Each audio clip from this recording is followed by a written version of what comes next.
And welcome to Tell Me Your Story, New Paradigms for a New World. I'm Richard Dugan, your host. Thank you for being with us here on the program. We hope that you will stay with us throughout and enjoy the conversation. We're going to try to keep it light, a little fun of sorts, if you can call what we're going to talk about fun, because it's something that has been going on, and my guest will attest to this one way or the other for, I think, some 40 years. As soon as I got out of high school, did a little 3-month stint in junior college, went to vocational school in 1980, 81, I forget. Anyway, and then all of a sudden I started hearing some very interesting things that were counter to what I learned in biology. My guest today is Connie McReynolds, and she is here to talk to us not only about this subject, but about her latest work, Solving the ADHD Riddle, the real cause and lasting solutions to your child's struggle to learn. And she is a doctor. She unveils what's holding your child back is the brain's failure to properly process auditory or visual information. We're going to talk about that. And Dr. McReynolds, Connie, thank you so much for being with us here on the program. Oh, Richard, thank you so much for inviting me. It's a pleasure to be here today.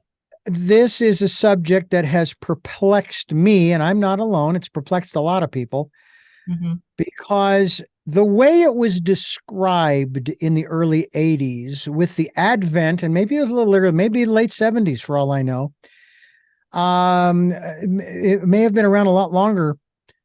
This one particular element, this one chemical, I'll call it, called Ritalin, and then there were a bunch of others as well, to help to, quote unquote, normalize our children.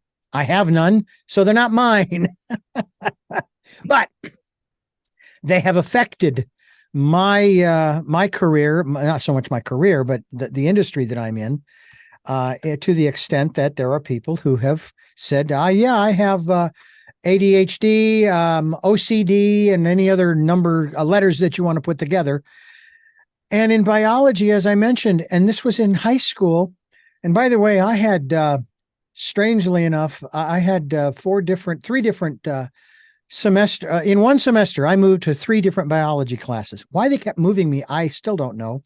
But they were always in the same place, the reproductive system. But it related to what I'm going to share here, and that is that they said that boys and girls are different. Duh. But in terms of the ability to learn, that boys, their brains don't develop as fast. It's just the biology as girls. They're full of vinegar and whatever, and just energetic like you wouldn't believe. And that's just the way they were. Yet when we got into the 80s, they started using this drug to normalize the boys and the girls, to make them all basically the same functionally, if you will. Am I accurate in my remembrance of what was happening 40 years ago? Well, I think you do bring up some good points, which is this concept of ADHD has been around for quite a long time, for decades. And I think there's been some desire to try to understand it, and how well we've done with that as a society. I think there's still a little bit of debate out there around that, which is really kind of what you're getting at, which is, what really is this? Boys and girls, yes, are different. And yes, they are wired differently for good reason. We, not to get into traditional roles so much, but as the biology, we do know there are differences. There are similarities as well. Neurotransmitters and brain processes, neuronal pathways, which we'll probably get into a little bit of that today. We don't have to go too deep, but maybe to have an understanding of some of it. There are similarities across any human being's brain functioning. So that really also sheds some light, and I think has shed more light recently than perhaps where we had been in the past. Yeah. I, So I I don't know how I you don't know if feel. we're going to be able to edit this, Richard, but the video keeps locking in. Well, you're fine at my end, and so we'll just continue on for the moment. And if I need to, I can do that. Um, I don't know how. I'm sure you're familiar with this phrase, and I don't know how you feel about this phrase. Our children are our future. To me, it seems like a heck of a heavy burden to put on a child right now. Richard, so Yes. your video was frozen for the last 30 seconds or more. What So about the audio? I couldn't hear anything. Great. Okay. So when I stopped talking, you were frozen, and I don't know if you could hear me saying it was frozen. I did hear you. Yes. Okay. Well, lordy, lordy, lordy. Let's let's just go ahead and move forward. If I need to edit, I will. Okay, because All I right. couldn't hear what you were asking me, so I Okay. apologize. All right. We'll start from there. 3, 2, 1. You've probably heard this term, this phrase before. Our children are our future, right? You've heard that phrase.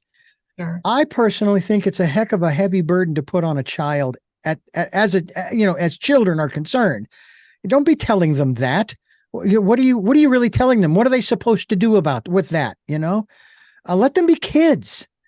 And this seems to be the problem that I'm kind of aware of. And again, I don't have any children of my own, and maybe for good reason. Maybe.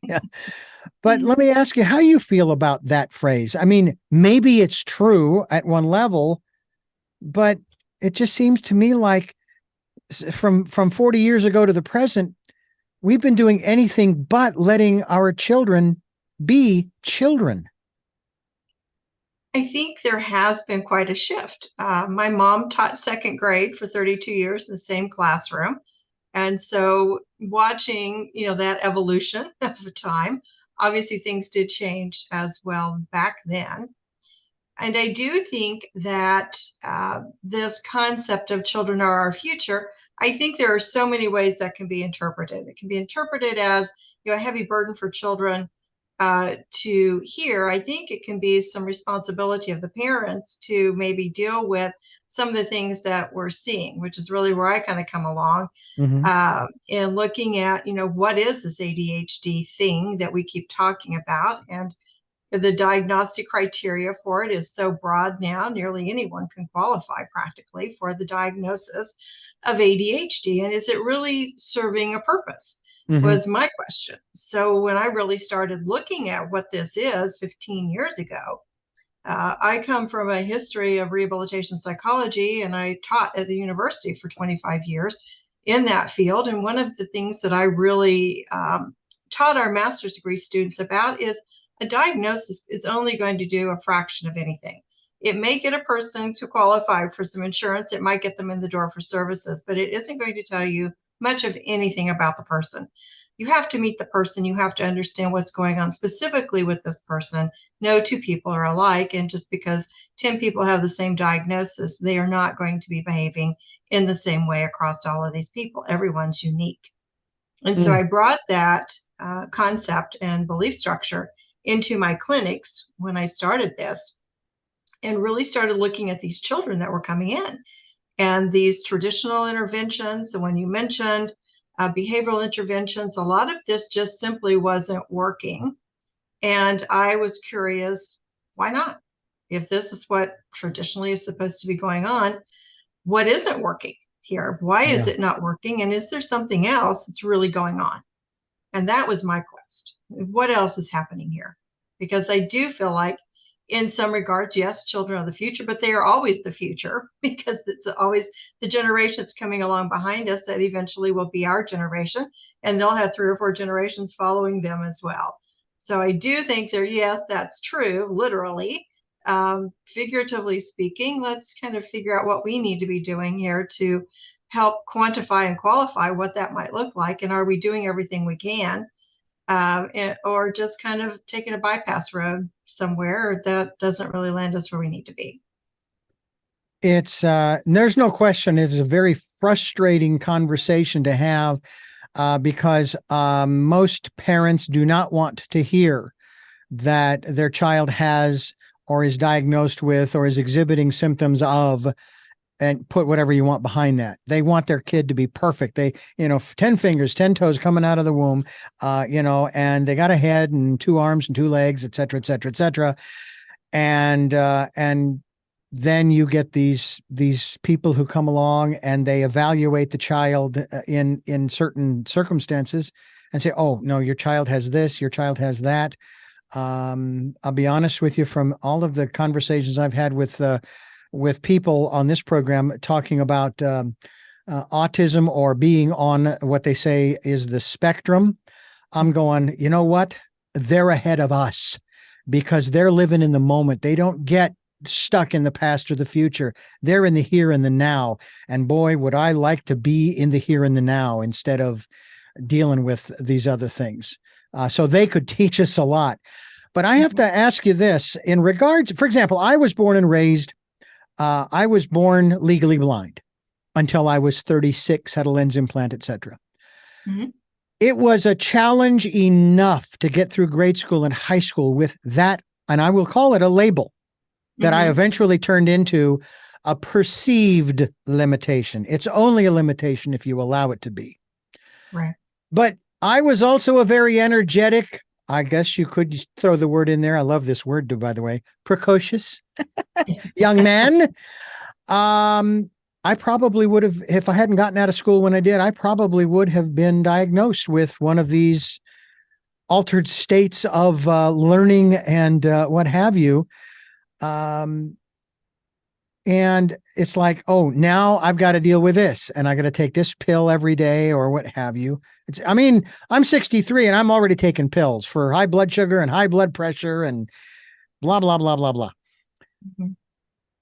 Where we're talking here, I want to share with our listeners how what you're talking about is, of course, these aspects of ADHD and how to, and of course, these diagnoses of such basically are there to quote unquote improve a child's behavior or learning skills. How do you improve a human being's behavior to start with? What does that mean? Mm-hmm. Well, I think maybe where you're asking me isn't really kind of what my take is, I guess, on this. So as I had mentioned, I'm not real big on diagnostic labels. I never have been in my field. And although, my profession tends to go that direction, I tend not to for a lot of reasons. And mainly because I don't think children need to have labels that they know themselves as this, that, or the other. I think there are other ways to describe this, which is what I do when I'm working with parents. And parents will call and say, well, do I need to have a diagnosis to come and see you? And I said, no, you don't. You really do not need that at all. I mean, if you do, that's fine. But we're going to come at this from a very different perspective. So what I'm looking at is really peeling back all of these diagnostic labels. They serve a purpose, but they don't get us too far down the road. We end up kind of having to work around that sometimes. And I've had children come in with a long list of diagnoses and they still were struggling and the prescriptions weren't helping. The behavioral interventions hadn't worked. So what's happening here? And so really what I started uncovering about 15 years ago is there is something going on, but not kind of what people are looking at.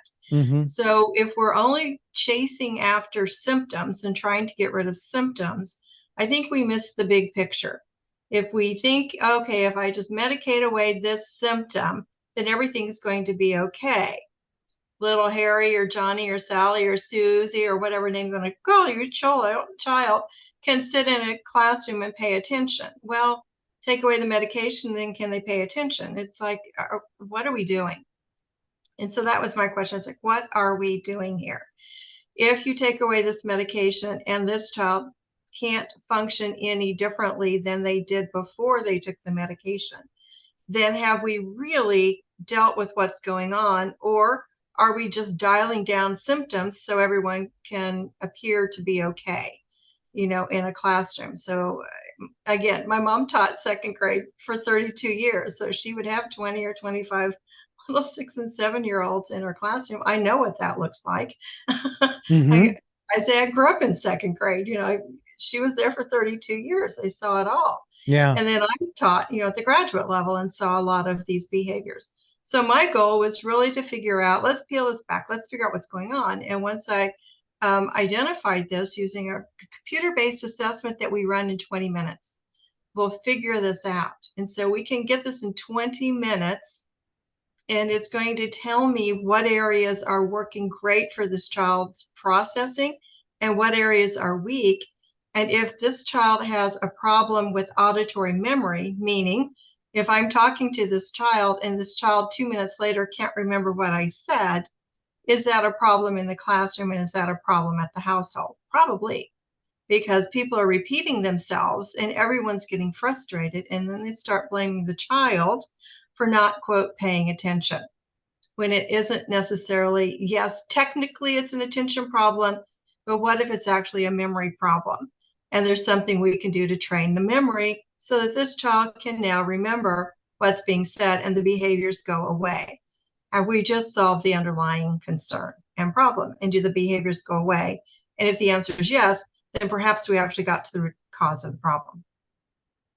It's interesting because now we can see in primarily the senior set all of the same symptoms, but are they being labeled as having ADHD? No, they're having a senior moment, maybe, or whatever. I mean, Mm-hmm. Granted, the brains are developing, in their teens and 20s and 30s, but eventually the brain stops its level of development to a certain degree, I think, from a biological standpoint. Our cognitive abilities, they do tend to slip a little bit, some more than others. And yes, we do have the whole dementia and Alzheimer's and those kinds of things. But on the whole, generally speaking, that's sort of the normal process that we go through. We come into this world, we have these situations, these challenges, these difficulty learning because of blah, blah, blah. And then we get into high school and college and so on and so forth, the workforce. We're doing great, doing just fine, attentive, listening, hearing, and so on and so forth. But then it starts to slip back the other way, almost like, what was that movie with Brad Pitt where he started out as an old man and went back to the baby? I can't remember. Cumberbatch, something like that. Anyway, so it's like, why isn't that happening at the other end in that respect? Okay, so these adults, these seniors, oh, they must have ADHD. No, it's something else. Our medical community. And we're going to get into the solution here. We are. I promise you, folks, we are.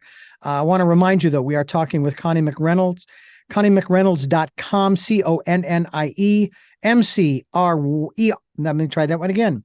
REYNOLDS.com. That's Connie McReynolds.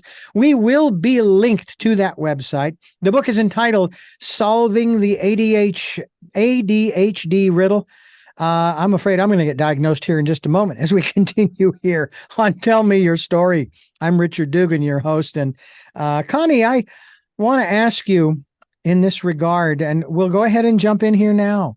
You have a book. It's entitled Solving the ADHD Riddle, the real cause and lasting solutions to your child's struggle to learn.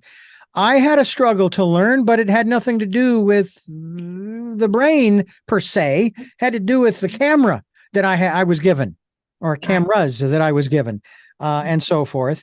But by the same token, maybe that contributed to my semi lack of interest in much of anything in school. I made it through with an average, slightly below average, but I have to tell you, in high school, I loved algebra. But the teacher made a grand mistake with me. She said, because I was so far ahead in the workbook, she says, you don't need to come into class as long as you keep doing the homework and turning it in. Should never have done that. Let me be bored in class, because eventually I stopped doing the homework and ended up back in the classroom. College English. Didn't think I would like it. 5 essays. I've never written an essay in my life. End of the semester. Wow, I wrote 5 essays. Boy, they were fun. So it's like when you're growing up, you don't have a choice. You're told you have to go to school.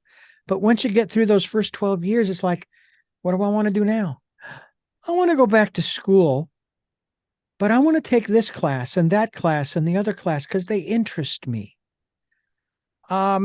It seems like we've taken, and I don't know if this is part of the solution or not in terms of, because I know we're dealing with this not just from the institutional aspect of education, the schools, but also from the home life. But as far as the school is concerned, do you think that maybe helping to shift the child's attitude towards education, going to school and what they're going to do there, might do with a little cleanup there in terms of a refocusing? No, you don't have to, but you know what? You know what you're going to know how to do when you get out of school? And every day you can come home and tell me what you learned, and I'll show you how we can apply that to something in the kitchen or out in the garage or this or that or the other thing. What are your thoughts in that regard? Could that be a small part of the solution?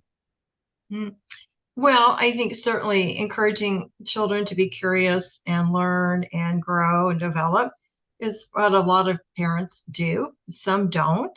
Some teachers are different than others, of course, as we know. And yes, driving the curiosity of a child is really the critical part of being a great teacher.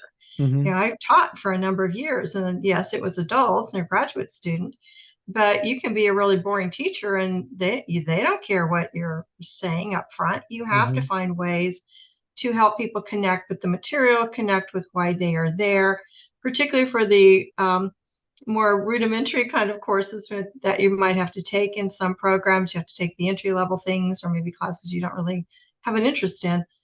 You have to find ways to connect. And then I'm going to wax just a little bit over to back to those auditory and visual processing challenges. It doesn't matter the age. If these are in play, people are going to have trouble hanging on to what they are trying to learn. And we can help with that. That's what this is about. And just talk a little bit about senior citizens, if we want to go to that label of people, but older folks. We know that neuroplasticity in the brain can continue to learn the entire time we're here. We can change the brain. And so everything we do, the programs that you host here, people are learning and growing and expanding. And whenever we're interested in things, like back to the classroom, if we have an interest in things, our brain's going to be more engaged in the process. But if I have something that's interfering with my ability to attend to that, then I'm not going to catch as much as I might if I don't have that interference that's going on in my brain. And so part of what really I think is helpful, and I've worked with adults who've come in. I had a man in his 50s show up in my clinic, and we assessed him, and I found these processing challenges that he was dealing with. And he literally just started weeping, and he just said, this is the first time anyone has been able to tell me why I keep losing these jobs. I knew I couldn't pay attention to what my boss kept telling me, and I would forget what I was supposed to do, and I would lose all these jobs. And so we worked with him and changed that up to where he could remember what people are saying. And this just cuts across all ages. I've worked with people as young as 3, and I have people in the clinic as in their 90s right now. I have this in a retirement center. So we're working with folks who want to hang on to what they have. They don't want to lose what they have. They want to be vibrant, contributing people and, go places, do things, learn things, and they want their brain tuned up to be able to handle whatever that is. I've done 6-week cognitive training programs and with seniors to really enhance that. We don't have to just let things go. We can continue to strengthen. And those people who maintain an active perspective on life, who certainly are out and about, who probably don't watch too much, of the evening or daytime television programs that don't do a whole lot to kind of move our brain in a healthy direction. I'll just say it that way. There's a lot out there that doesn't really enhance us a whole lot, doesn't contribute to our general well-being. And so I think all of those things come together. And the more we can really look at the whole package of our life and what we're doing, there are ways to continue our sharp functioning and doing the things we want to do.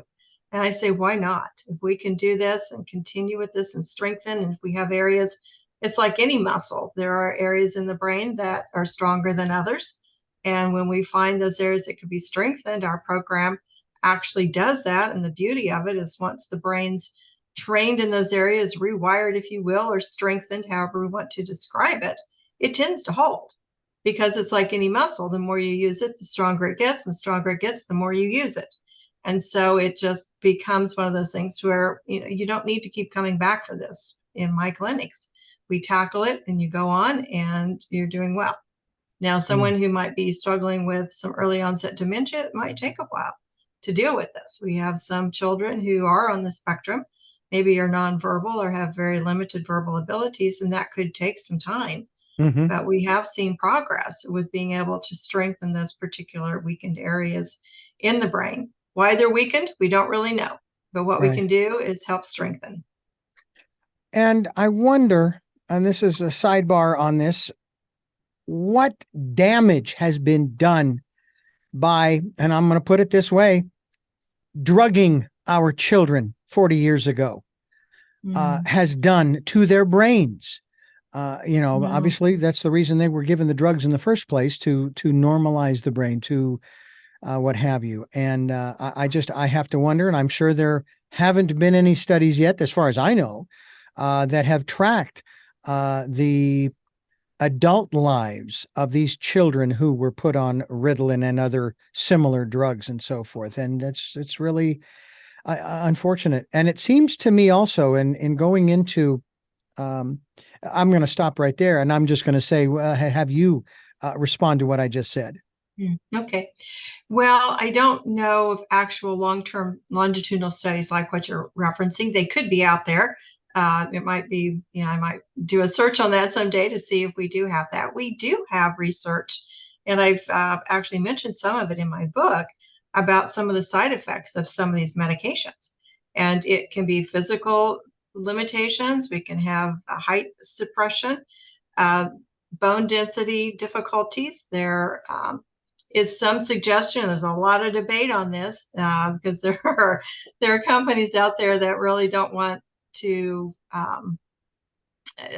talk about this particular thing, about whether in some of these cases some of these medications may cause other use of other medications or drugs later on. It's like, is this a gateway? There's been some there's been some discussion about it.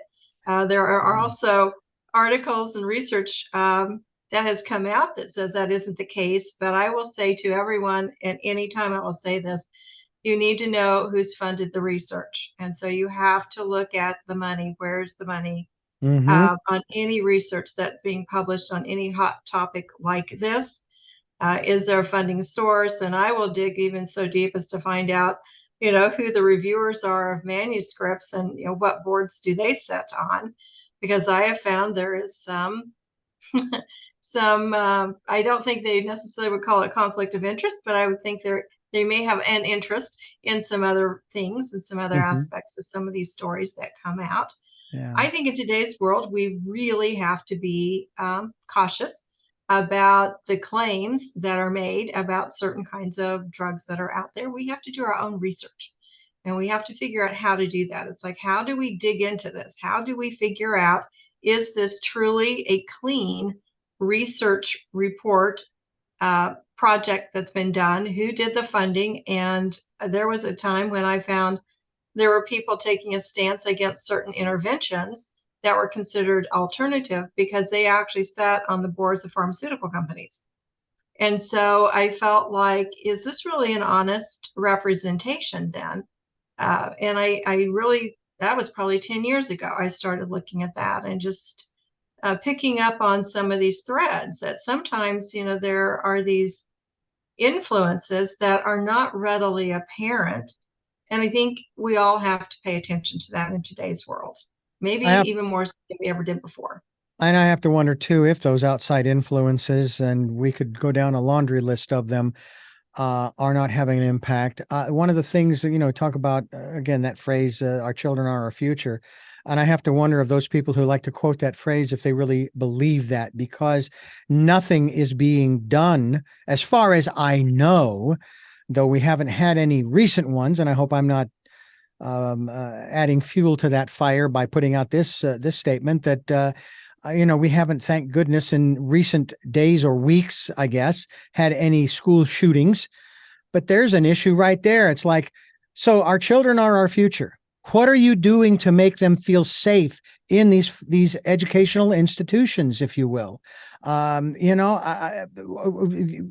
just don't I don't understand how people can turn a blind. And I'm not saying I have the solution. I'm not saying gun control, and I'm not saying mental health. I'm saying both.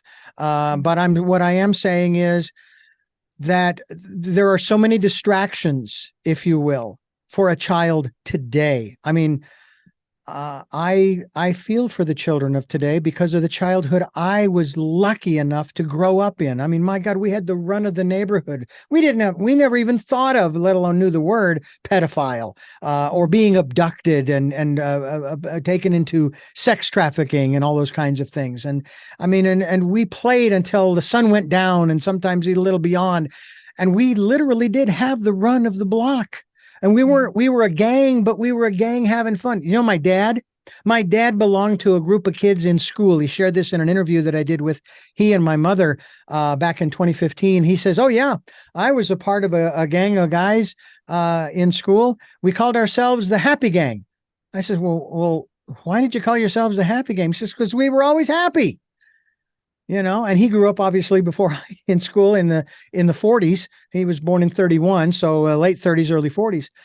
But I could have been a member of that gang too, because I grew up, aside from the bullying, which it was what it was, I still had a great time. I had fun. And again, as I described before, bicycling all over the neighborhood, and sometimes a little beyond what the mother and father would want us to do. But still, it's like, man, that was so much fun. That was such a great time. And yet kids today have no clue because they don't feel safe, or they're not made to feel safe. And then we have the social media, and I'm wondering too, how that has played a role, not just social media, but our electronics, and as the term has become coined, our screens, and how they have taken up so much of our time and our energy. Has that contributed to, or has that maybe shed some light on this myth, if you will, that you've uncovered? And I don't want to call it that at this point, because you've come up with the solutions, that this thing, ADHD and whatever else you want to call it, this is not an aberration, correct? This is not an aberration. This is just the way some kids are, right? But it's not insurmountable. Right. I think there are multiple layers within all of that. So the screen time piece is a huge factor in today's childhood upbringing, because you'll see babies holding a cell phone somewhere. And the research shows for that, children should not be entertained by two-dimensional units when they're in these formative years up to certainly age 2. They should not be engaging in anything with screen time. And so that's out there. And then we have children who get addicted to video games. And I mean, seriously addicted. I've treated children whose parents bring them in, and they are dealing with an actual addiction. And I used to work in an addiction chemical treatment center for the VA. So, I come from understanding what that is and how the brain gets hooked on different kinds of things. So we have that going on as well. And then when we wax into really kind of discussing what's really going on with these children, the ADHD label gets bantered around an awful lot. These are just children. Some of them don't have anything going on other than they're just a little child. Other times it gets back to this auditory and visual. I just can't stress this enough. If children have these processing problems, this interferes with their ability to have a quality life. They cannot produce what they are capable of doing, and has nothing to do with intelligence. And so many times these children get channeled into programs that are great programs like special education. They get channeled in there, but if they don't belong there because they don't really have that and they've been misdiagnosed or misclassified, then they may not be getting the educational challenges that they need. Pardon me. For example, we had a parent call me kind of early on in my program.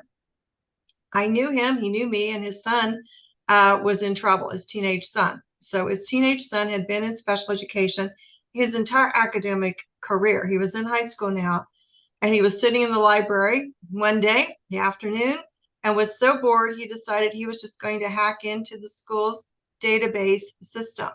And he did, and was expelled. And that was really the first time that anyone started questioning, how bright is this child? And had he just been misdirected? And so I did this assessment with him, and we found out that he had some auditory and visual processing problems that were interfering with his ability to demonstrate his intellectual capabilities. And once we tackled that using the neurofeedback, did about 20 hours of brain training with him, he had obviously was expelled from that school, was in another school the next year. His dad called one day and said that his son, same son, had just scored the highest mathematical score in the school's history. And here this young man had been in special education from day one. And part of it was because he just couldn't remember what people were telling him to do, or he couldn't follow through.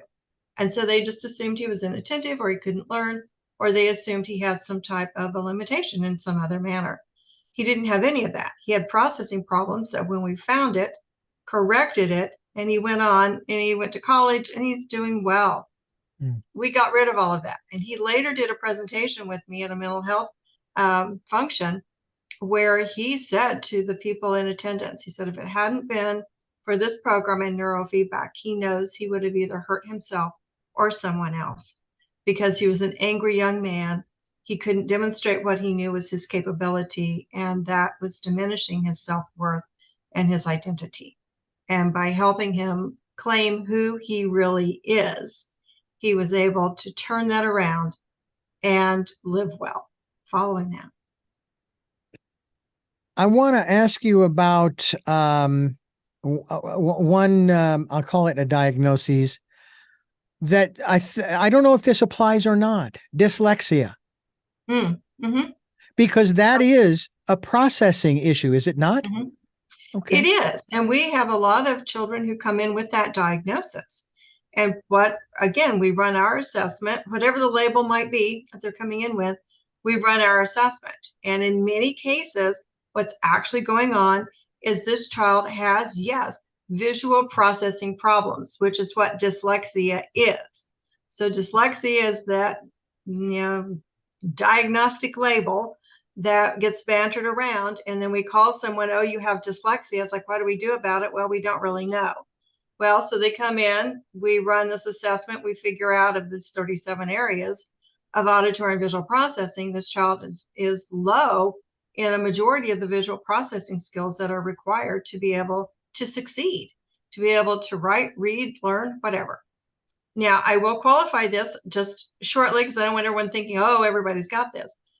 Children, as they're going through primary grade, often will flip some letters around as they're learning.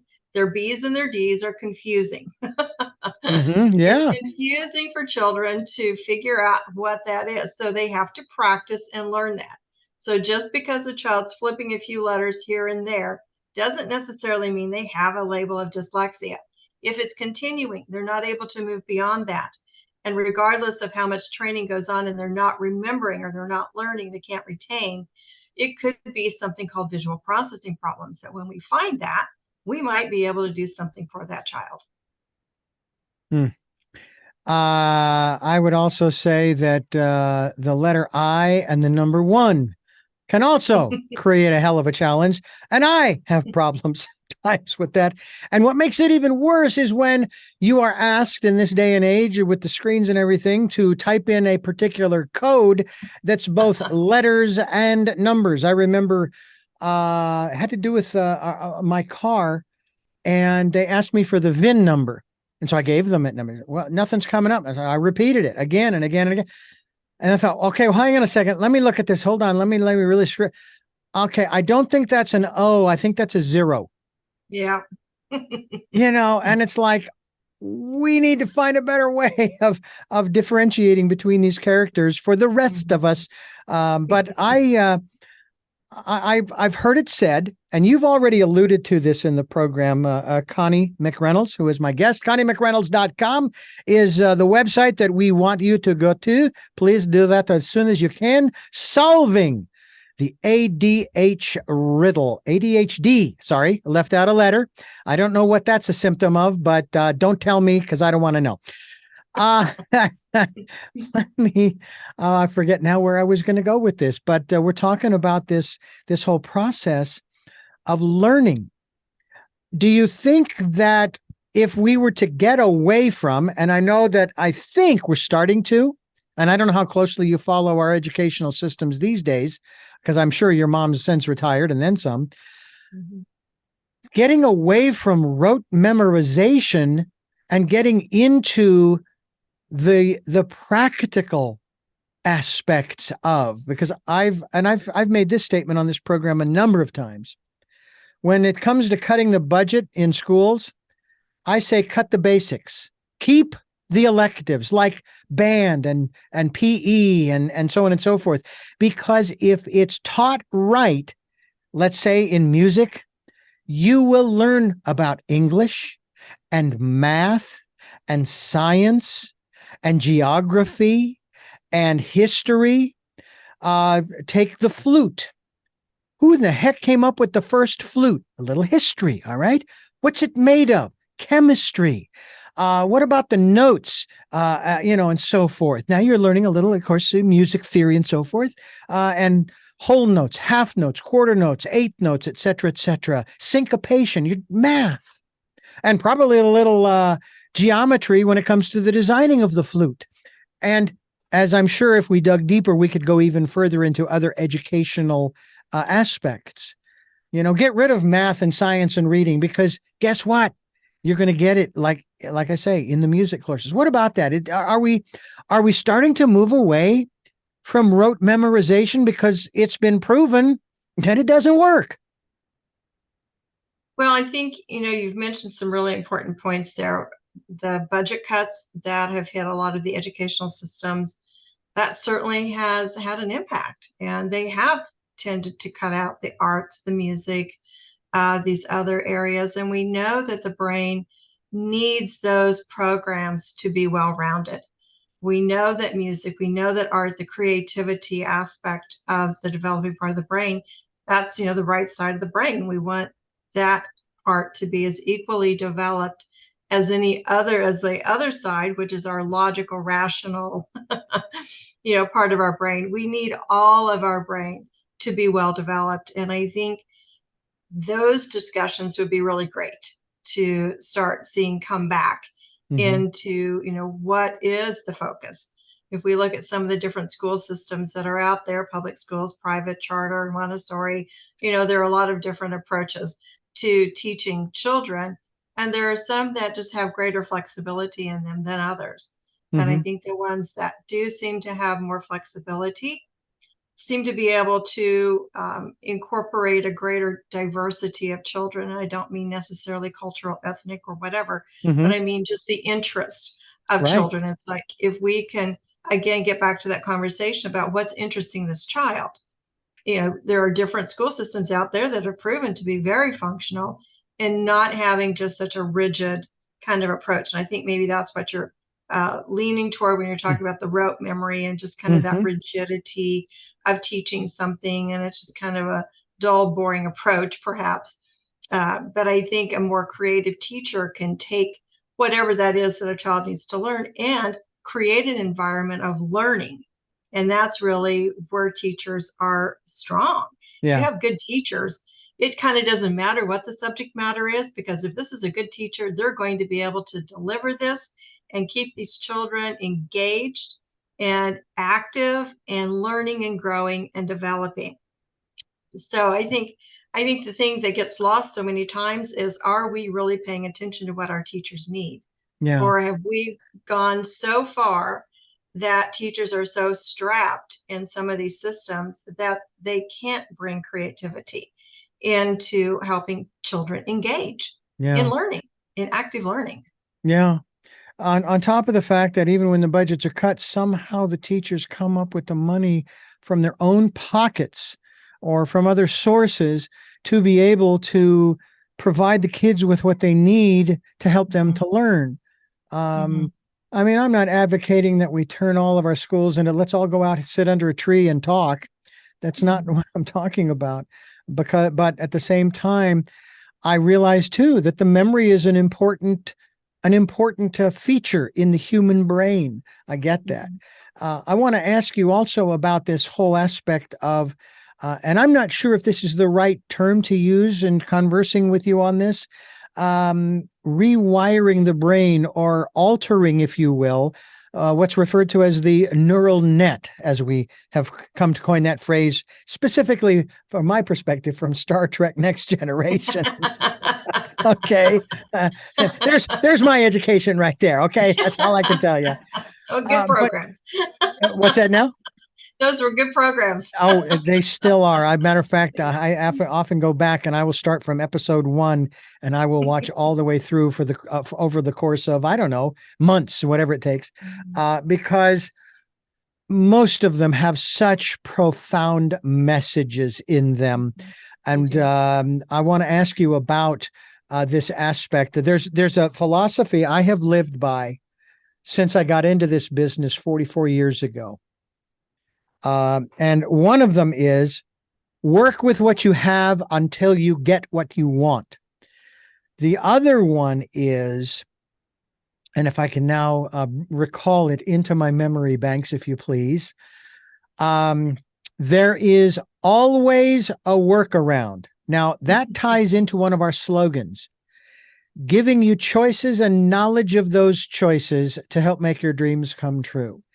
If you don't know that you have choice C, D, E, and F, obviously you can't choose them.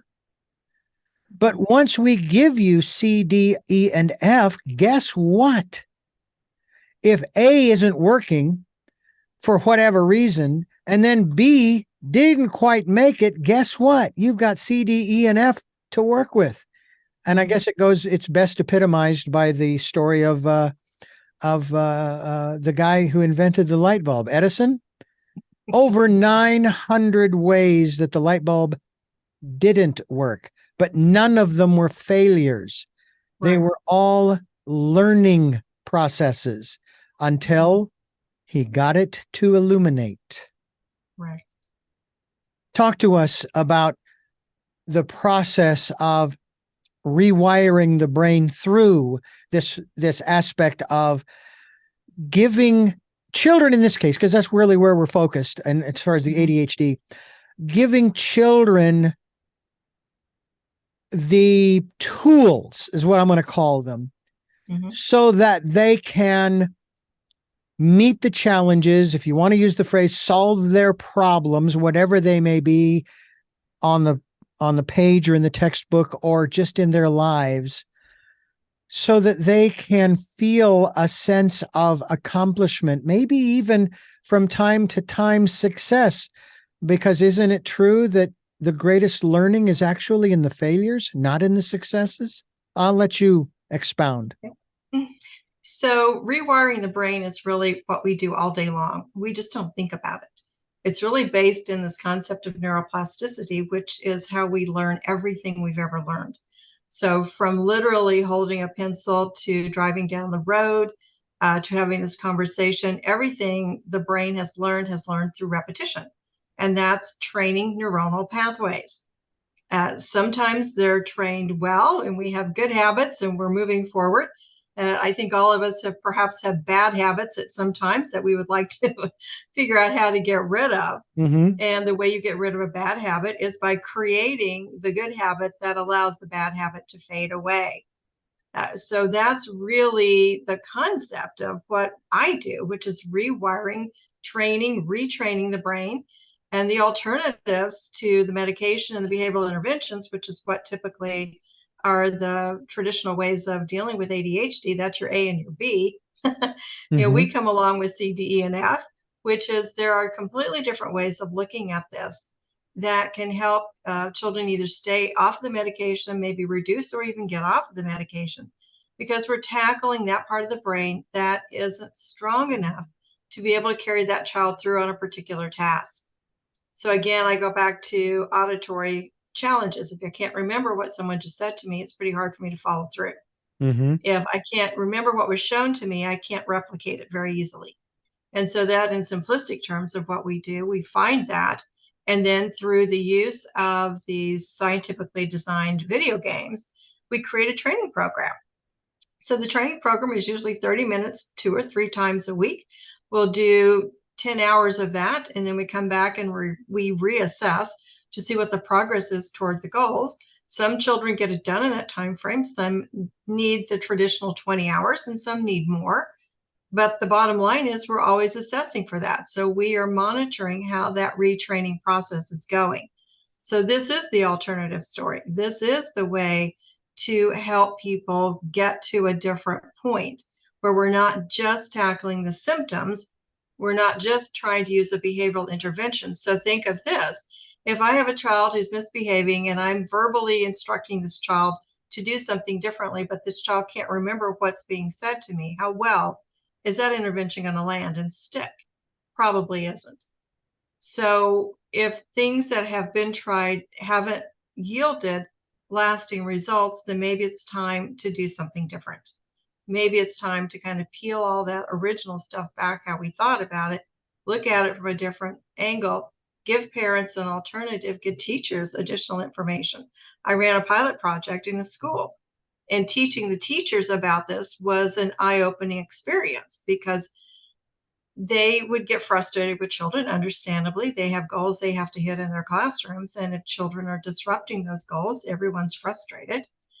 But it doesn't mean that child's willfully misbehaving. It may mean that child just simply can't track on what's going on. And so when we ran those assessments, and I could say to the teachers, she's misbehaving in the classroom, she's having meltdowns because she cannot track what you are doing on the whiteboard, and she's embarrassed. And she's crying because she sees her peers being able to do something she can't do. The only place this little girl is going to go in her head is that she must not be very smart. And we want to stop that because that is not what's happening. These children don't have an intelligence problem. They have a processing problem that we can tackle, and we can resolve this. That's what the solving piece is in the book. It's about getting at it. You have to figure out what's going on first before you can apply the right process. And I've always kind of said the wrong diagnosis does not lead to the right intervention. Yeah. You have to understand what's going on and match up the intervention to what the child can process and hang on to and fix the processing. If we want to use that word, fix, we're strengthening. It's like a gym for your brain. Mm-hmm. We give brain boosts to people. And the good news is it tends to hold. Well, that's a good thing. That's a good thing. It ties into one of the phrases we use on this program, that we are looking for those new ways of living because the old ways don't work anymore. All you have to do is look around you, and they aren't working. Right. And yet there are those who want to continue down this path of the same old. No, we want to go back. As a matter of fact, there are those who would like to go back to the 50s.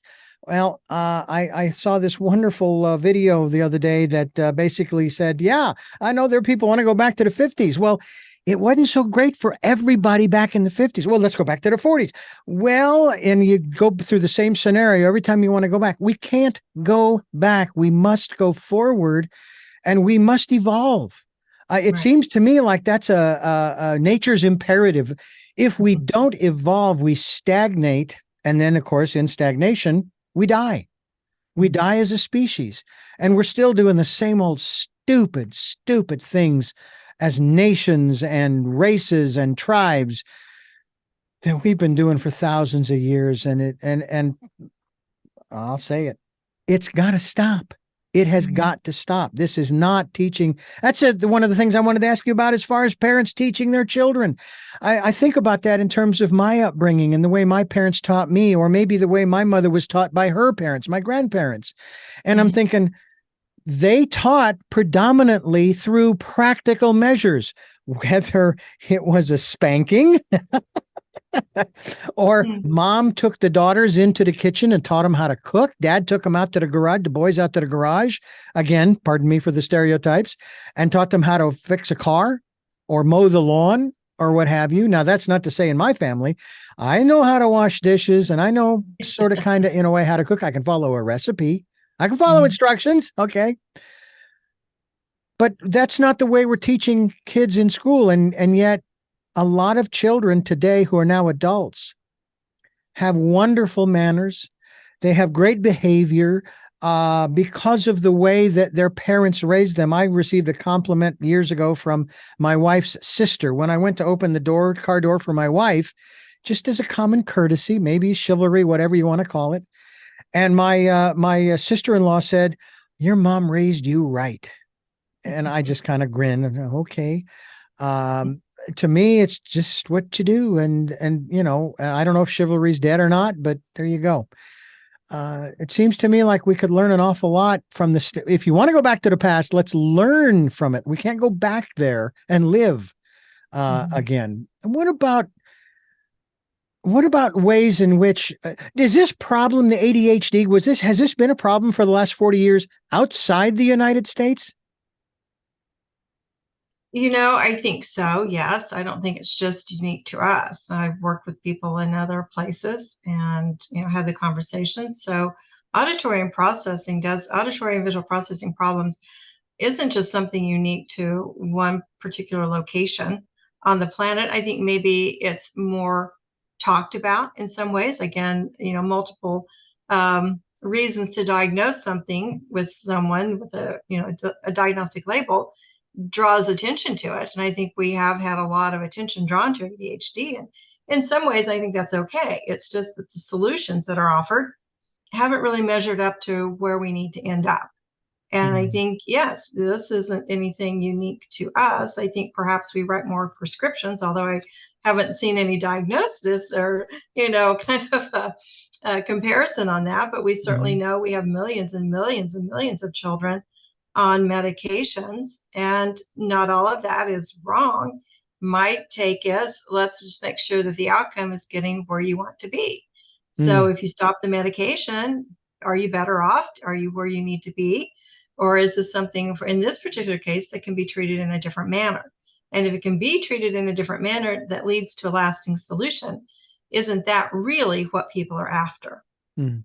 Now, this ties into a question I asked earlier, and I don't know if you'll have the information on this or not, but roughly at what age have you seen the medications terminated? If they are terminated, I don't know if they are. Well, that's kind of the point I've been driving to is that Mhm. they aren't necessarily terminated at any Ah, particular point. wow. Because when you terminate the medications, in a lot of cases, the behaviors haven't been resolved. So, how can you get rid of a medication that's treating a behavior if when you remove the medication, the behavior comes back? Now, there was a long-standing belief that people grew out of ADHD when they became adults. That is not the case. That is a myth. Now, it doesn't mean people don't learn how to manage things, learn how to run their life, learn how to do workarounds on Mhm. limitations. We all have limitations, and have we all learned our own workarounds for this? Probably. Those who are successful, you've got massive, you've got billionaires who are openly talking about their massive limitations that they had in school. They didn't do well in school, but yet they figured out how to work around that. And you have day to day people. I will say, though, if there are situations where people are not getting better or they're just struggling so much, this is a different way you can look at things and maybe get some help. So some children just stop taking the medications. Maybe they don't even tell their parents they're not taking it. They don't like the side effects. Um, but, and that's not saying all medications are bad. People take meds for different kinds of conditions. Right. It's just, what's the long-term mission and goal? So Mhm. if the long-term mission is for this child or adult to do better, um, and the medication's doing the job and things are working well, okay.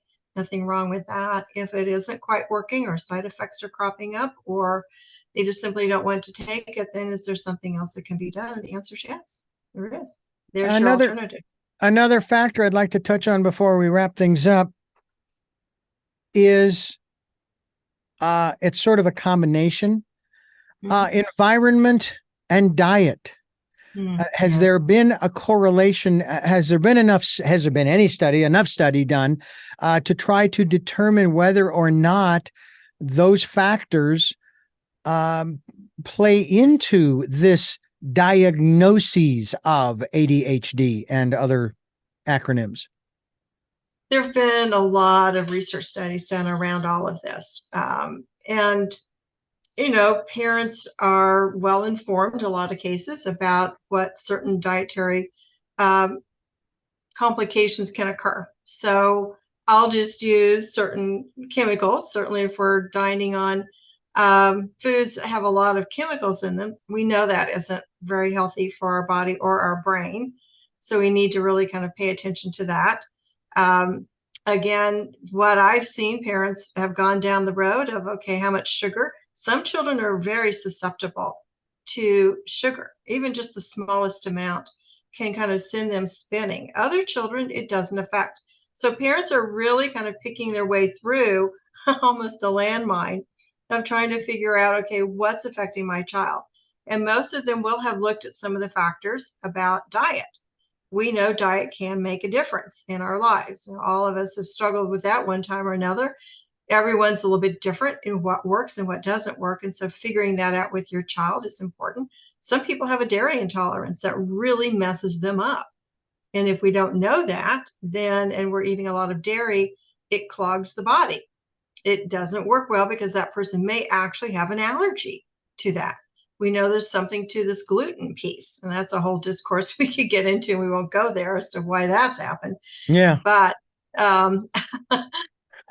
we do know that there's susceptibility to that and environment. So it's really hard to break out the nature nurture discussion around this because parents will come in, we'll do the assessments. I'll go through all of this and we'll start identifying these areas. And it isn't an uncommon response. A parent will say, gosh, I feel like you're describing me, in this. And so do I actually have some of this? And it's like, well, it's possible, certainly, and I'll say we do offer a family plan. We can help figure that out. So it does. Or they'll say, gosh, this is describing his father or his mother.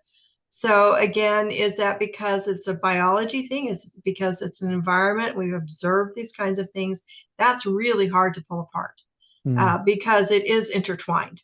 And so hence back to your question, which is, yes, it's all intertwined. And yes, we need to pay attention to all of this. Yeah.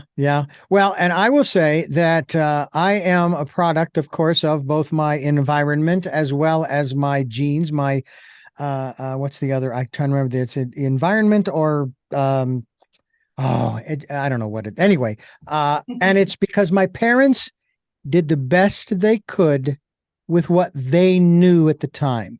No blame. This is not blaming them. This is acknowledging and thanking them for providing me with what they knew at the time. As far as the whole bullying thing, I was shocked when my mother said to me, I was probably in my late teens, and she said, I wish we could have protected you from all of that. And my first thought was, I didn't say it, but I thought, how would you have done that? What, followed me around in school and that would have made it better? Kind of thing. But I'm grateful for the upbringing that I have had, the education that I have had, and all of the ancillary things in my environment, my sisters and brother and friends and family, relatives and all of that kind of stuff, because they are why I am the way that I am, and the thousands of other people who have been involved who have brought me here to talk with you today, Connie. Connie McReynolds is my guest. And once again, the title of that book is that we hope that you get a copy of through, I'm sure, ConnieMcReynolds.com, but also sure through Amazon and others. Solving the ADHD Riddle, the real cause and lasting solutions, plural, to your child's struggle to learn. And that's what I believe we're here to do is learn. And I have to wonder sometimes, Connie, about, for example, you get out of high school, you've taken all of those pre-college exams and the SATs and the ATZs and whatever the acronyms are, and you get a score. And I think, and that means what? What does that really mean? Some folks have no business going to college because they learn. It's basically what you've been saying all along, is everybody learns differently. And yes, there are processing issues that need to be addressed if they can't. And that one example of the young man who scored the highest math score at this one school. And yet prior to that, man, he was probably, I've never said this out loud, it was as dumb as a rock, but he wasn't. He wasn't. And I think that's one of the things that we need to start looking at, is finding those things in our children that we can start drawing out what is good about them and what helps them to process the information that's out here, to help them to move forward in their lives. Right. Connie, I want to thank you so much for being a part of Tell Me Your Story. And I can't tell you how this was just very interesting, because it brought back a lot of wonderful memories from school, and some not so wonderful, but they weren't horrible. I thank you for sharing with us this book entitled Solving the ADHD Riddle. One of these days, I'll get all of those letters in there, or we'll get rid of all of those letters altogether. How about that? That'd be great, I think. Thank you so much, Richard, for having me here. It's been a pleasure. I also have 3 final questions that I want to ask you. But All right. before I do, I want to thank you for listening to and watching Tell Me Your Story, New Paradigms for a New World, where we're giving you choices and knowledge of those choices to help make your dreams come true. We are here Sundays at 7 a.m. and 7 p.m., Monday mornings at 1 a.m., and we are also here on Wednesdays at 9 a.m. for a special edition of Tell Me Your Story. We stream live at those times at richarddugan.com. And we podcast at SoundCloud, iTunes, TuneIn Radio, Spotify, Stitcher, Player FM, Blueberry, iHeartRadio, Amazon Music, and many other locations, too numerous to mention here. We're also on YouTube, where you can watch these interviews. And we hope that you will subscribe, but maybe more importantly, that you will at least click notification, so that when I post a new conversation, you will be notified and you can listen in. Oh, and by the way, this is a landmark program, because as of this program, we hit 100,000 listens on SoundCloud and all of the ancillary podcasting sites that we're connected with. I'm excited about the number. I'm just glad that there have been that many since January 1 of 2018. I thank all of you for listening to, as well as those on YouTube for watching the programs. And I hope that you have learned something, and will share it with family and friends and whoever you choose to do so through social media, as I do on Twitter and Facebook. Oh, I'm sorry, on X. That makes no sense to me, but that's a subject for another program. We also ask that if you can support the work that we're doing financially, we have a PayPal account. It's there for your security as well as ours. They'll ask you for an email address to whom to send the support to, and it is richard@richarddugan.com. That's richard@richarddugan.com. And then spend some time going within to that quiet, peaceful, calm, still place called the inner sanctum, if you will, your quiet little place internally, and listen to that still small voice and follow the promptings, or listen to the inspiration, the guidance, the advice, if you will. I'm always listening, and I do my best to follow the promptings, because it's honestly, when I follow it, it's never led me wrong, never led me astray. So we hope that you will spend some time doing that. And we have at the end of some of these programs, especially on Sundays and Monday morning, little vignettes, little meditations, and of course, the Nowist and his little advice as well. So we hope you'll stay tuned for that. With all of that being said, and that was an awful lot to have been said, I want to go to my guest to ask the 3 final questions that we ask all of our guests. And the first of those is, who is Connie McReynolds? So I am my mission, which is to bring some hope and guidance to the folks who may be struggling and help really improve their quality of life so they can live their best life. That's what my company is about. That's what my work is about. And that's what I am about. And again, that website, which is all about her, is ConnieMcReynolds.com. Second question is, what is your life's purpose? I'm living my life's purpose. This work right now, publishing the book after 15 years, I realized that this message had to get out. I had researched for years before I published my first article in an international journal about this work with children, and I had looked for this, and it simply wasn't there. The story wasn't being told. And until I was able to really resolve being able to deliver this to whomever needs the services, I wasn't really ready to put the book out because I didn't want this to just be another book. Oh, this is what's wrong with your child. Good luck. Yeah, really. I wanted this. Go ahead. Yeah, I really wanted this to be about this might be what's happening with your child. And here are some solutions that you can use right now, today, to be able to support your child both at home and at school, and to help your teacher better understand what might be going on with your child. Next question, final question. What was your best day? My best day? Oh my goodness. That was really, I think, when this book came out last spring. It's been a culmination of 30 years of work and just continuing to drive for it. Certainly the day I achieved my Ph.D. in rehabilitation psychology from the University of Wisconsin-Madison is at the very top. My mother was there, my aunt was there, and that was a big day for that, which of course led to everything that has followed over the past 25 years.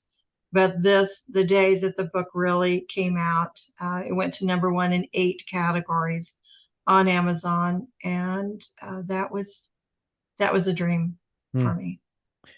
I do have to dovetail off of something you said, and now I don't feel so bad. I've been working on my book for 22 years. And I'm not writing War and Peace. It may not even make it to 150 pages, okay? But and I guess that's the one item that I have procrastinated on the most, and I got to stop doing that. But I thank you so much because we have to stop doing this. I hate to do that, but thank you again for joining us here on the program. Well, thank you again, Richard. It's been a pleasure meeting with you today and sharing this, and just hoping that it can make a difference for some of your listeners.